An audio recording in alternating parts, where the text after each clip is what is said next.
வணக்கம். இன்றைக்கி நம்ம பார்க்க போகிற சமையல் ஒரு சூப்பரான சட்னி ரெசிபி தான் பார்க்க போகிறோம். டேஸ்ட் அட்டகாசமாக இருக்கும். பிக்னிக்லாம் போனீங்கன்னா இந்த மாதிரி சட்னி செஞ்சு கொண்டு போங்க, சீக்கிரமாகவே கெட்டு போகாது.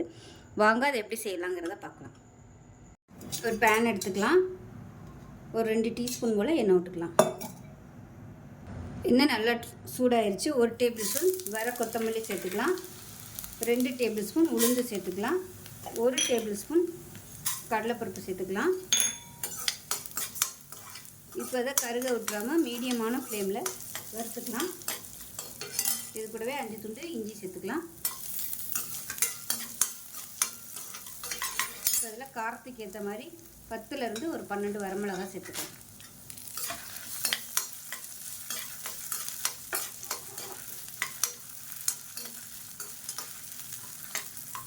இப்போ இதில் 1 டீஸ்பூன் போல் கடுகு சேர்த்துக்கலாம். 1 டீஸ்பூன் போல் சீரகம் சேர்த்துக்கலாம்.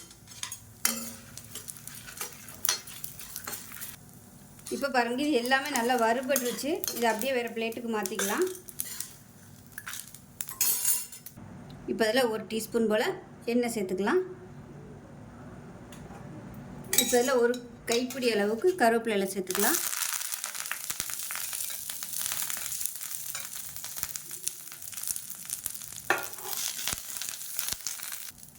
கருவேப்பிலையில் இந்த அளவுக்கு வதங்கினா போதும். இது எடுத்துடலாம். இப்போ திருப்பி 1 டீஸ்பூன் போல் எண்ணெய் விட்டுக்கலாம். விட்டுட்டு மீடியம் சைஸாக 3 தக்காளி கட் பண்ணி வச்சுருக்கேன், அதை சேர்த்துக்கலாம். தக்காளி வதங்குறதுக்கு உப்பு சேர்த்துக்கலாம். இப்போ பாருங்கள், தக்காளி நல்லா மசிஞ்சு வந்துருச்சு. அமர்த்திடலாம், ஆறட்டும்.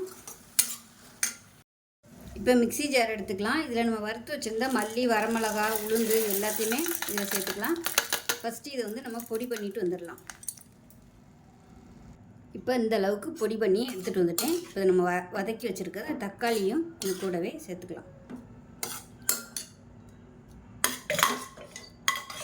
கூட சேர்த்துட்டு வறுத்து வச்சுருக்க கருவேப்பிலையும் இது கூடவே சேர்த்துக்கலாம். இப்போ கருவேப்பிலையும் சேர்த்துட்டேன். இப்போ இது எல்லாத்தையுமே அரைச்சிக்கலாம்.